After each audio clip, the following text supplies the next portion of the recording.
Prabowo mundur dari ketua umum, partai itu akan besar. Nah, Prabowo kan, jadi kalau menurut saya sudah selesai karir politik Prabowo sampai Menhan aja ya.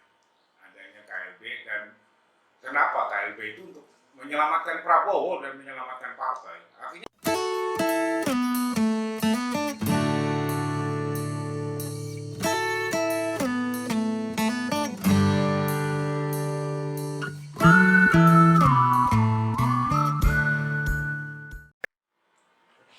ya, selamat sore Pak Arief Poyono. selamat sore Pak Arief Poyono ini adalah kader dari awal pendirian Partai Gerindra.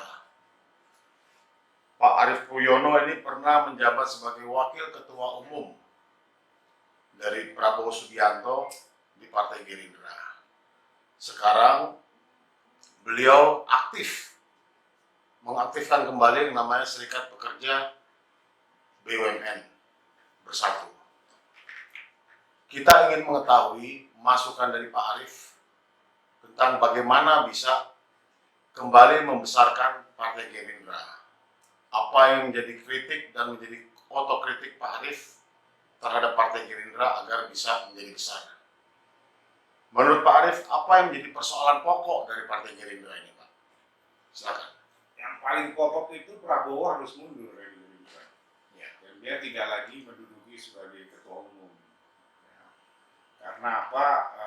Itu untuk menjaga demokratisasi yang ada di partai. Ya. Itu penting. Ya. Yang kedua harus ada kritik, otokritik di dalam Partai Gerindra sendiri.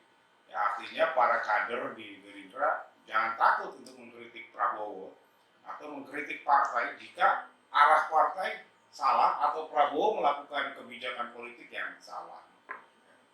Pertama kali ya harus Prabowo mundur dari ketua umum, partai itu akan besar. Nah, Prabowo kan bisa menjadi ikon terus. Nah, kalau selama masih dipimpin oleh Prabowo lagi, artinya partai ini akan tidak pernah berkembang. Ya, artinya apa? Semua berpegangan pada Prabowo. Ya, artinya tidak muncul tokoh-tokoh baru di Partai Gerindra yang bisa menggantikan Prabowo. Apakah selama ini Pak Prabowo menghambat kemajuan partai itu sendiri? Ya, salah satu menghambatnya dia pengen terus jadi ketua umum dan ketua Dewan Pembina. Harusnya kalau dia sayang dengan partai yang sudah saya juga ikut membangun, ya, dia harus mundur dari ketua umum Partai Gerindra. Ya, artinya dia menyiapkanlah kader-kadernya untuk bisa menggantikan dia. Tapi kan selama ini nggak ada. Mungkin dia belum menemukan orang yang tepat untuk menggantikan dirinya. Masalah kaderisasi mah cepat, Mas. Wong Pak Joko Widodo aja cepat menjadi kader langsung menggantikan SBY kan. Ya kan? Itu kan tinggal kemauan Prabowo aja mau membesarkan partai atau mengubur partai ini sejalan dengan dia nantinya sampai incapacity di Gerindra. Itu penting. Jadi partai tidak lagi bertumpu pada seorang Prabowo. Ya, partai ini berkembang seperti apa yang dulu kita cita-citakan bahwa demokratisasi akan hidup di partai itu. Nah, tapi kan kenyataannya, ya kan, tidak akan pernah partai ini besar selama Prabowo menjadi ketua umum. Kira-kira siapa yang kira-kira bisa menggantikan Pak Prabowo Subianto di dalam Partai Gerindra? Saya sendiri belum melihat ya siapa yang mampu menggantikan Prabowo, walaupun belum ada, harus dicoba. Banyak kayak ada Dasko, ya kan, ada Mujani, ya kan.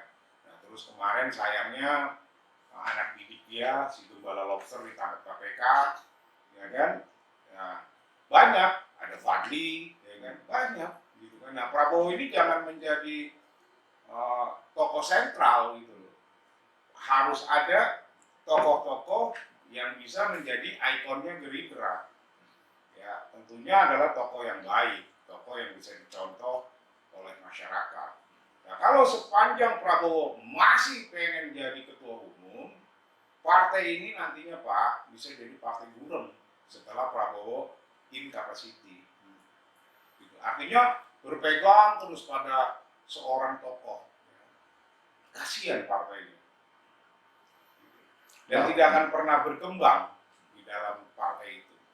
Dalam bayangan Pak Arief, apabila sudah ada regenerasi, kemudian ada kepemimpinan baru, apa yang menjadi tugas pokok Gerindra dalam menjalankan perjuangannya di tengah-tengah masyarakat?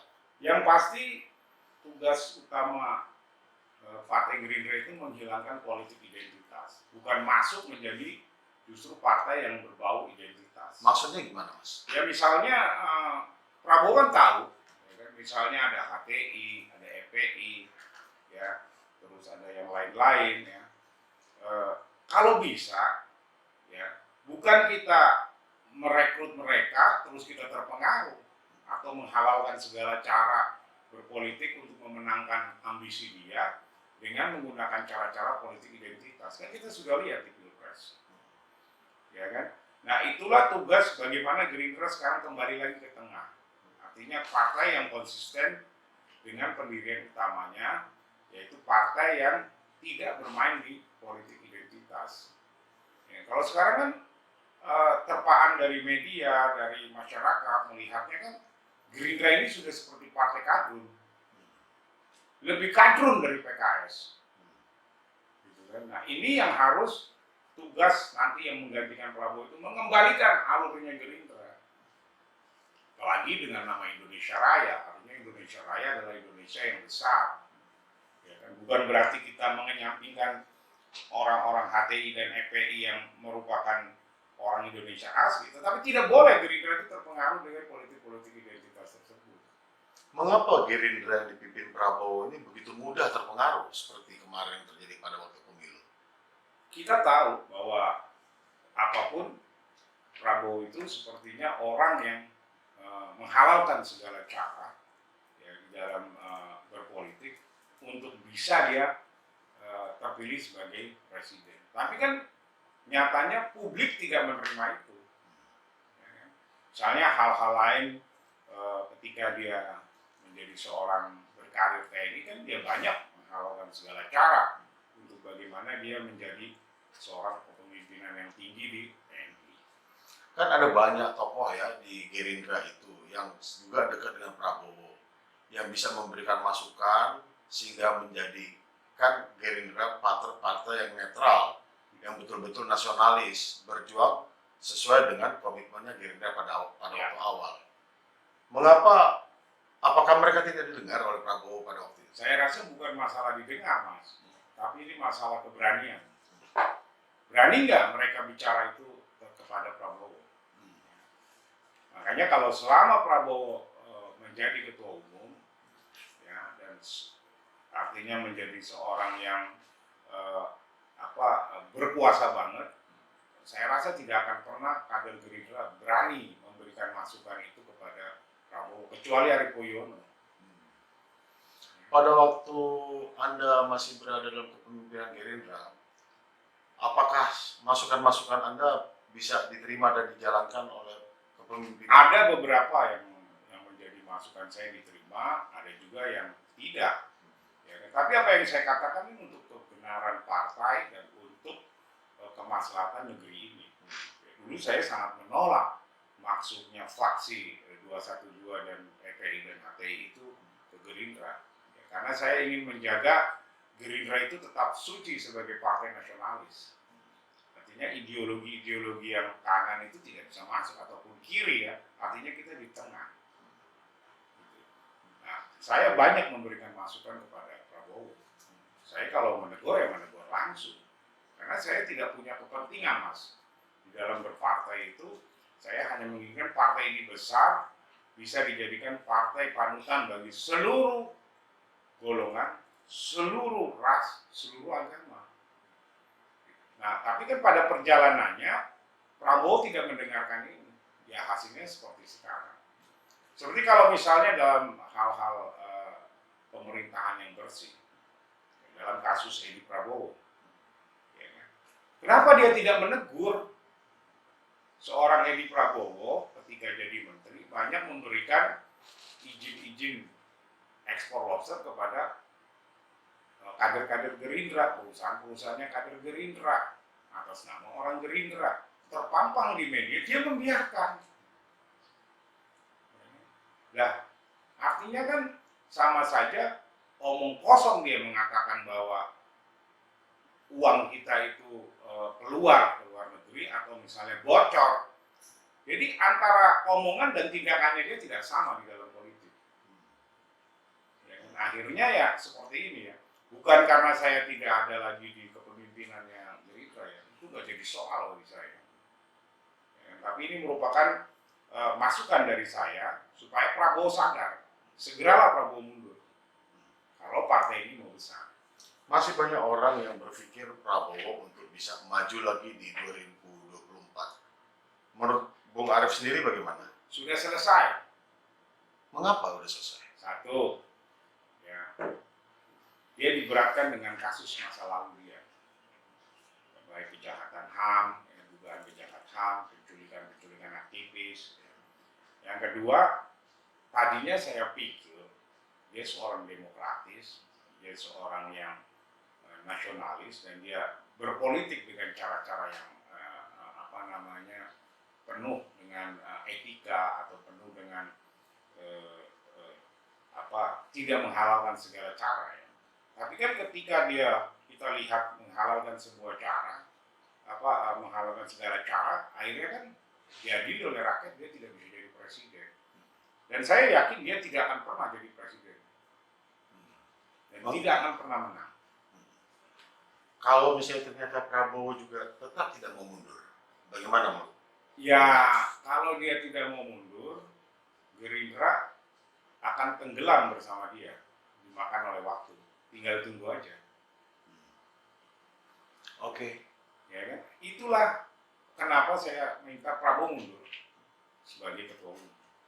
Kalau misalnya Anda diminta oleh anggota dan kader Gerindra untuk memimpin Gerindra, apakah Anda siap dan mampu? Masalah mampu dan siap itu berdasarkan pengalaman dan berdasarkan situasi. Ya, artinya kalau saya sendiri, ya saya mengatakan saya tidak siap ataupun saya tidak mampu. Ya. Tetapi sepertinya saya tidak punya kesempatan untuk ke situ. Dan saya juga tidak ingin sebenarnya. Ya, artinya menjadi ketua umum Gerindra bukan tujuan saya berpolitik. Masih banyak orang-orang yang lebih baik dari saya di Partai Gerindra.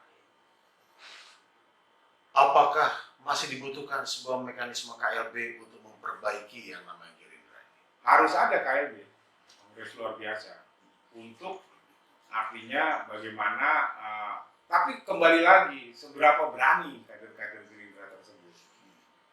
Ya, kan? Karena kongresnya aja di rumah dia, ngadainnya kan, nggak pernah berani di luar, ya kan. Terus ya nggak ada mekanisme demokratisasi di dalam Gerindra itu, jadi tertutup ruang oleh dia, ya kan. Dia ingin menjadi sentralnya. Ya kan? Sebenarnya itu politik yang salah, cara berpolitik yang salah. Tapi yang terakhir politiknya Prabowo untuk kemudian bekerja sama dengan Pak Jokowi, ini kan cukup positif dilihat oleh hampir semua pihak. Menurut Anda bagaimana? Ya maunya kerjasama dengan Jokowi kan sudah terlihat. Artinya apa tujuan dia, ya kan? Bukan tujuan murni untuk bekerja sama membangun negeri ini saya pikirnya. Tapi bagaimana mencari kesempatan untuk mengumpulkan pundi-pundi dan untuk mencoba menggunakan fasilitas pemerintahan untuk bisa menjual diri agar bisa nantinya jadi presiden. Ya kan? Koalisi sebenarnya Jokowi nggak membutuhkan Gerindra. Ya kan? Kalau dilihat dari komposisi di DPR RI itu kan tanpa Gerindra, tanpa Demokrat, tanpa PKS, tanpa PAN, Pak Jokowi sudah besar. Ya kan? Cuman hanya karena kerendahan hati dan kebaikan hati seorang Jokowi mengajak mantan pesaingnya itu untuk masuk ke pemerintahan. Tapi apa nyatanya? Ketika sudah duduk di pemerintahan, Prabowo tidak mau belajar.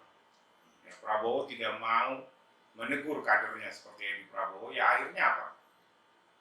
Tertangkap oleh KPK. Dampaknya apa? Kepada partai dan kepada dia sendiri. Jadi kalau menurut saya sudah selesai karir politik Prabowo, sampai Menhan aja dia. Menurut Bung Poyo, apakah Ya. sudah ada keinginan dari kader-kader di daerah-daerah yang menginginkan agar terjadinya kongres luar biasa itu? Jadi gini, kongres luar biasa sebenarnya kader-kader di Gerindra itu menginginkan adanya KLB, dan kenapa KLB itu untuk menyelamatkan Prabowo dan menyelamatkan partai. Artinya walaupun nanti di KLB Prabowo tidak terpilih sebagai ketua umum, artinya dia akan tetap ditetapkan sebagai ketua Dewan Pembina. Dan dia harus sadar bahwa di dalam ADART-nya Gerindra itu ketua Dewan Pembina lah yang paling berkuasa. Ya, artinya ada KLB pun nggak ada masalah bagi dia. Ya. Cuman bagaimana KLB itu nanti tujuannya adalah untuk membesarkan partai, untuk mengkonsolidasi ya. Artinya banyak kader-kader Gerindra yang saat ini kecewa sudah mundur dari Gerindra ya, pentolan-pentolannya itu sudah banyak yang keluar ya. Cuman memang belum ada kata sepakat untuk melakukan KLB. Mereka itu masih menghormati seorang Prabowo, ya. Masih menghormati seorang Prabowo dan masih ingin menyelamatkan Prabowo. Ya, artinya jangan sampai partai yang didirikan oleh Prabowo ini nanti tenggelam gitu. Hanya tinggal nama, satu periode lagi ini hanya tinggal nama. Ya memang satu-satunya jalan untuk menyelamatkan partai Gerindra itu ya diadakan kongres luar biasa, yang tentu keluarga kongres luar biasanya tidak di Hambalang tapi di luar. Nah harus ada dari DPC dan DPD sepakat ya untuk melakukan KLB tersebut. Cuman kan persoalannya gini loh, ketua-ketua DPC dan DPD itu pun diangkat tidak melalui mekanisme demokratisasi atau melalui mekanisme pemilihan, tapi tunjuk langsung oleh Prabowo. Ini yang menjadi sulit untuk dilakukan kongres luar biasa. Ya kan? Nah, hal-hal itu tuh harus diganti di Gerindra. Dan kita sudah tahu bahwa Prabowo sudah kita kasih kesempatan 2 kali, ya kan? Dia sudah gagal. Walaupun partainya membesar, ya. Tapi artinya kalau Prabowo sayang sama Gerindra, Prabowo sendiri yang menggelar KLB dan Prabowo tidak maju dalam KLB itu. Nah, Anda sebagai pendiri dan orang yang membangun Gerindra tentu punya kewajiban untuk menyelamatkan Gerindra dan tentu saja Prabowo.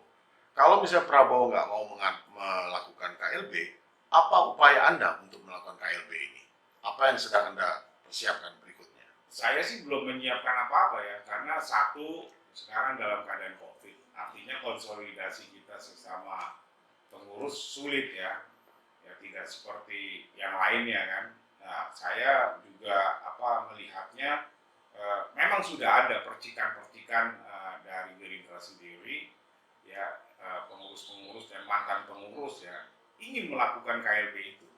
Ya, tapi artinya tunggulah ada waktunya, ya kan, pada saat yang tepat KLB di Gerindra bisa digelar gitu. Tentunya dengan tujuan untuk menyelamatkan partai dan menyelamatkan Prabowo sendiri. Kalau Prabowo mau maju lagi di 2024. Apakah seperti di Partai Demokrat dibutuhkan dukungan atau intervensi dari Pak Muldoko dari KSP untuk bisa melakukan KLB? Saya pikir mengenai isu Demokrat kudeta ya, saya pikir nggak ada campur tangan Muldoko. Saya hanya melihat Muldoko seorang pejabat publik ya, yang dimana mengurus segalanya, terus ada sebuah partai yang punya konflik di internal, ya, terus sebagian yang tidak duduk di kepengurusannya AHY itu melapor kepada Pak Muldoko. Ya, cuman dilihatnya atau dikemasnya seakan-akan Muldoko akan melakukan kudeta. Saya pikir nggak sampai situ, Mas. Apakah perlu ada intervensi dari penguasa untuk bisa Jangan. Ya, karena kalau ada intervensi dari penguasa, itu mematikan demokratisasi di dalam partai, di dalam kehidupan demokratisasi di Indonesia yang sudah kita bangun, ya. Artinya dengan nyawa, dengan teman-teman kita yang diculik itu kan mereka itu yang diduga diculik Prabowo itu kan pejuang-pejuang demokrasi, ya kan. Jangan kita mengkhianati mereka, ya kan. Jadi biarkan KLB di Gerindra ini nanti akan secara alami, dan saya yakin pasti akan ada KLB di Gerindra. Oke, terima kasih.